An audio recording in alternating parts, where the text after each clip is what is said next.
Pour une nuit d'amour, par Émile Zola, chapitre 3, partie 2. Colombelle supporta cette existence de martyr, avec des révoltes muettes qui le laissaient tremblant, les yeux à terre, afin d'échapper à la tentation d'étrangler sa jeune maîtresse. Mais il était lui-même de tempérament sournois. Cela ne lui déplaisait pas d'être battu. Il y goûtait une réaction âpre, s'arrangeait parfois pour se faire piquer, attendait la piqûre avec un frisson furieux et satisfait de sentir le coup d'épingle. Et il se perdait alors dans les délices de la rancune. D'ailleurs, il se vengeait déjà, se laissait tomber sur des pierres, en entraînant Thérèse, sans craindre de se casser un membre, enchanté qu'elle l'attrapait une bosse.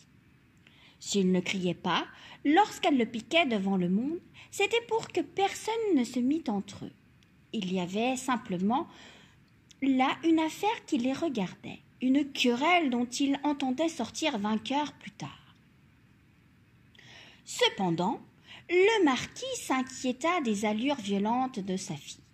Elle ressemblait, disait-on, à un de ses oncles qui avait mené une vie terrible d'aventure et qui était mort assassiné dans un mauvais lieu au fond d'un faubourg. Les Marsanne avaient ainsi, dans leur histoire, tout un filon tragique.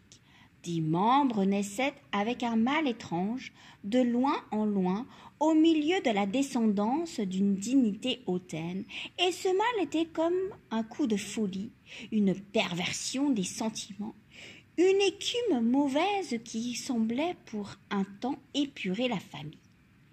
Le marquis, par prudence, crut donc devoir soumettre Thérèse à une éducation énergique, et il la plaça dans un couvent, où il espérait que la règle assouplirait sa nature. Elle y resta jusqu'à 18 ans. Quand Thérèse revint, elle était très sage et très grande.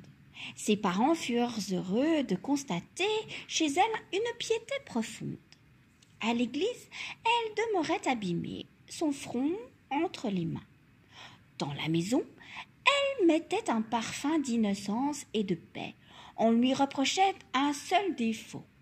Elle était gourmande, elle mangeait du matin au soir des bonbons, qu'elle suçait les yeux demi-clos, avec un petit frisson de ses lèvres rouges. Personne n'aurait reconnu l'enfant muette et entêtée qui revenait du jardin en lambeaux, sans vouloir dire à quel jeu elle s'était déchirée ainsi. Le marquis et la marquise, cloîtrés depuis 15 ans au fond du grand hôtel vide, crurent devoir rouvrir leur salon. Ils donnèrent quelques dîners à la noblesse du pays. Ils firent même danser. Leur dessein était de marier Thérèse.